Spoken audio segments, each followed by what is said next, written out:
अहिल्यानगर महानगरपालिकेची निवडणूक आता संपलेली आहे आणि या निवडणुकीमध्ये जर आपण पाहिले तर मतदारांनी तरुणांना खूप संधी दिलेल्या आहेत. अनेक तरुण या महानगरपालिकेच्या उंबरठा आता ओलांडणार आहेत. त्यामध्ये जर आपण पाहिलं तर प्रभाग क्रमांक 3 मधून ऋग्वेद गंधे असतील आणि प्रभाग क्रमांक 15 मधून सुजय मोहिते पाटील या 2 तरुण महानगरपालिकेत जाणार आहेत. सर्वात कमी वयाचे जे आहेत सुजय मोहिते पाटील आहेत. वय वर्ष त्यांचं 25 आहे. पहिली निवडणूक आहे आणि पहिल्यांदाच ते विजयी झाले आहेत. तुम्हाला मी पहिला प्रश्न करतोय की तुम्ही वयाच्या 25व्या वर्षी आज महानगरपालिकेमध्ये पाय ठेवताय. हे वय असतं शिक्षणाचं, हे वय असतं खेळण्या-बागडचं किंवा एक काहीतरी वेगळं करण्याचं. मात्र तुम्ही थेट राजकारणात उतरलात, पहिल्यांदाच निवडणूक लढवलात आणि पहिल्यांदाच विजय निघणार. काय पुढे असेल तुमचं विजन?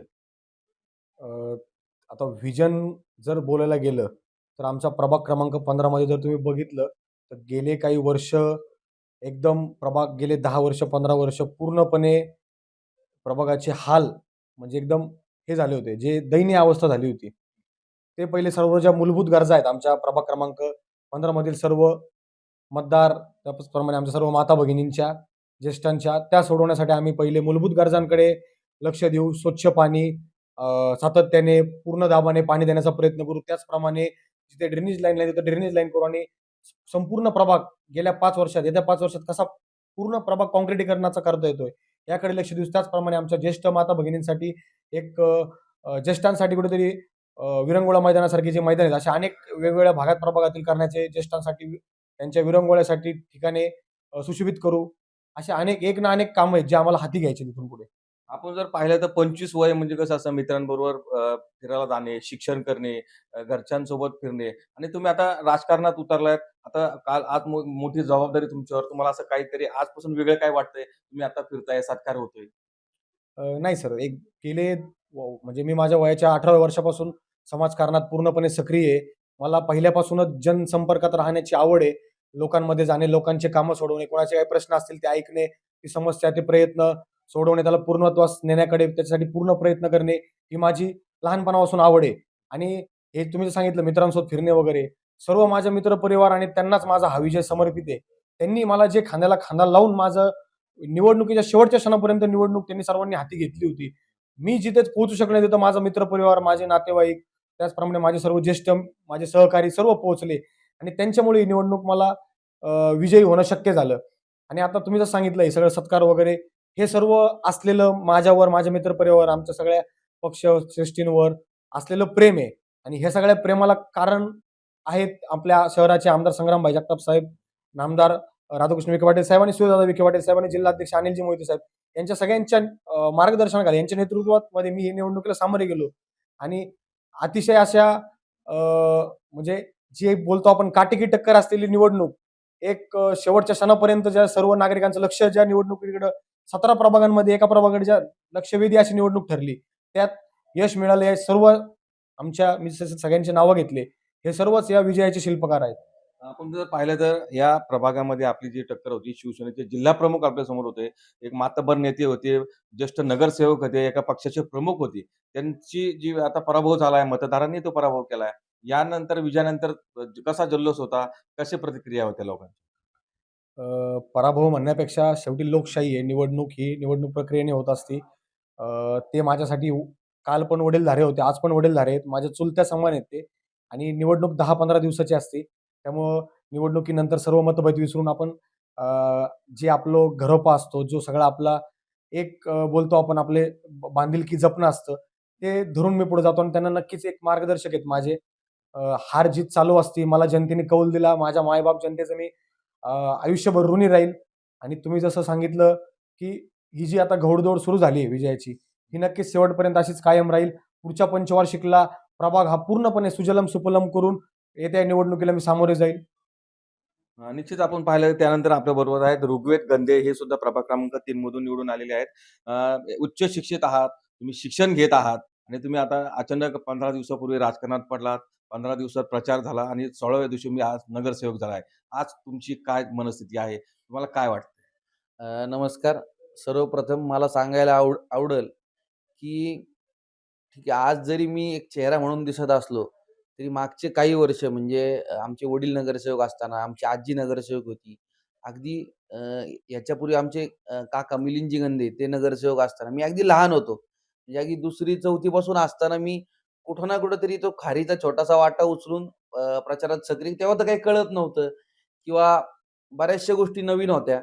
पण काय झालं ह्याच्यात कुठं ना कुठं फिरत असताना मला बऱ्याचशा गोष्टी शिकता आल्या. किंवा आत्ता सुद्धा मी या निवडणुकीला सामोरं गेलो. तसं पाहायला गेलं तर अगदी तुम्ही म्हणल्याप्रमाणे 15 दिवसातच निवडणूक जी काही ती झाली.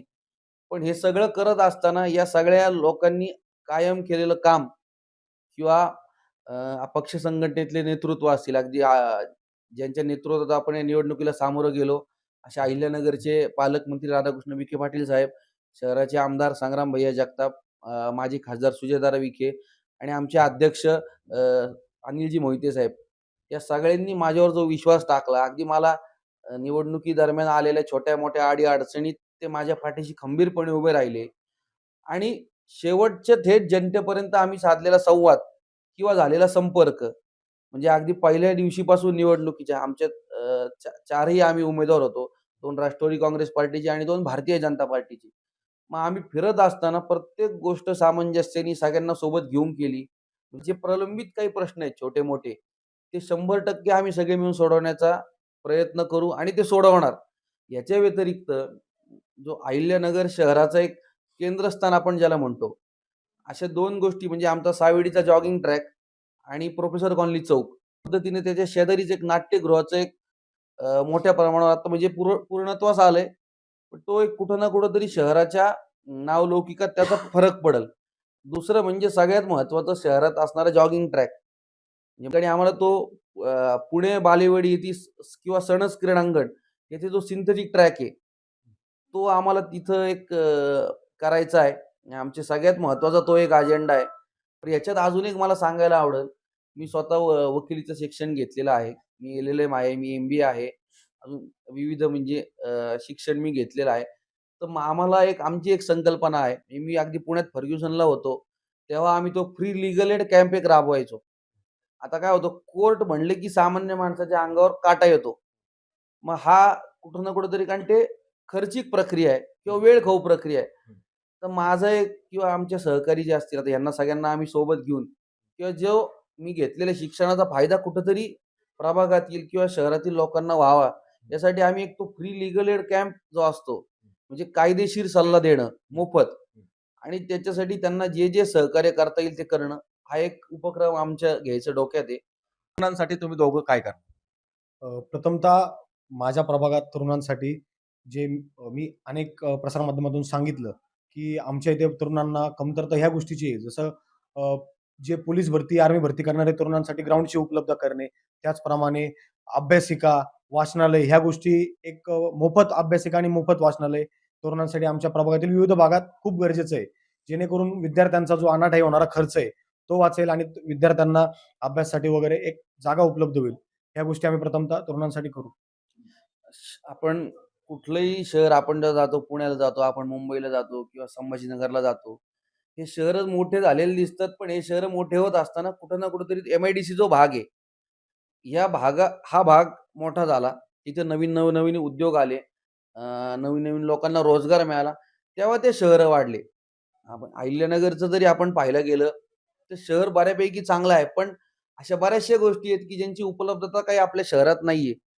मग आपण पाहिलं असेल गेल्या काही वर्षात शहराचे आमदार संग्राम भैया जगताप आणि सुजयदादा विखे पाटील यांच्या माध्यमातून एक नवीन MIDC साकारण्यात आली. म्हणजे ती जागा ॲक्विजिशन करून ते मग कुठेतरी शहराचा एक चेहरा-मोहरा बदलण्यात त्याचा खूप मोठा सहभाग असेल. कारण शेवटी शहर चालतं हे व्यापाराच्या जीवावर, कुठलंही शहर असो. आणि व्यापारी वर्गालाही आमच्याकडून जे जे काही सहकार्य लागेल.